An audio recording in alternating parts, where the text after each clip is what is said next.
For a better understanding of each one of our menu commands, let's go through them one by one. So we begin by going into the programming menu by simply putting the magnet over the programming icon.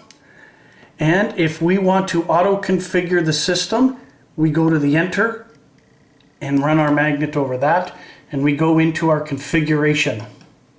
You would use this if you are attaching another sensor to this Site Sentinel, or pairing it with a wireless sensor, or if you're adding an external alarm.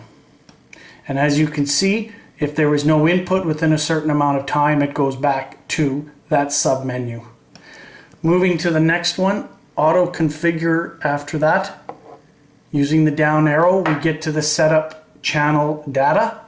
If we want to set up our channels or our sensor information, we would enter into that menu, and you're going to see various information put on the screen. What you're going to be interested in is if you're adding a tethered sensor, is you are going to be interested in making sure the range is correct and the type of sensor you've attached is correct. And these go to the two sensors we have over tethered to the right hand side of our Site Sentinel. Because these are tethered sensors, these are of a two-wire design, and therefore they're not what's considered a smart sensor. So that means they cannot tell the Site Sentinel what they're detecting. So it has been defaulted that any tethered sensor that gets attached to a Site Sentinel shall be an H2S.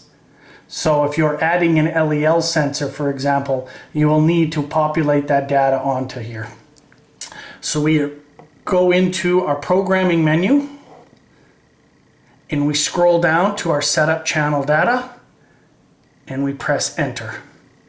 And I want to scroll with my down arrow till I get to the %LEL screen, and you simply swipe the arrow down until the flashing icon reaches there. Then, once I'm there, I press enter. And you're going to notice it takes the %LEL and puts it into brackets, showing you that that's the menu where you're on. And if I want to scroll to the % sign, I simply press enter, and it scrolls it over, and then I up arrow or down arrow to change the icon, and enter, and enter, and enter to move. And once I'm done,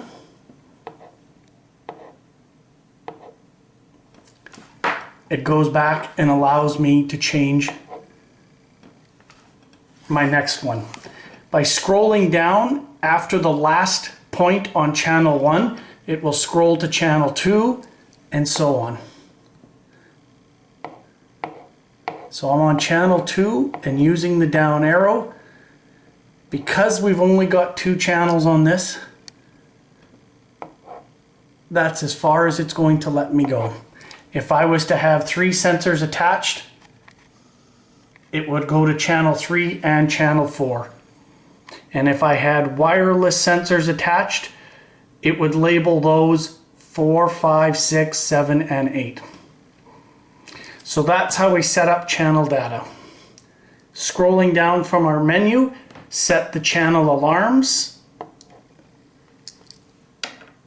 and it shows channel 1. The alarms are alarm 1, which is considered a low alarm, is set at 10, and the alarm is ascending. Alarm 2 is disabled, and alarm 3 is level 10. Electrogas monitors sets both alarm 1, low alarm, and alarm 3, high alarm, as a 10% LEL and a 10 ppm H2S, and they're the same for both of those alarm readings and for both of those particular sensors.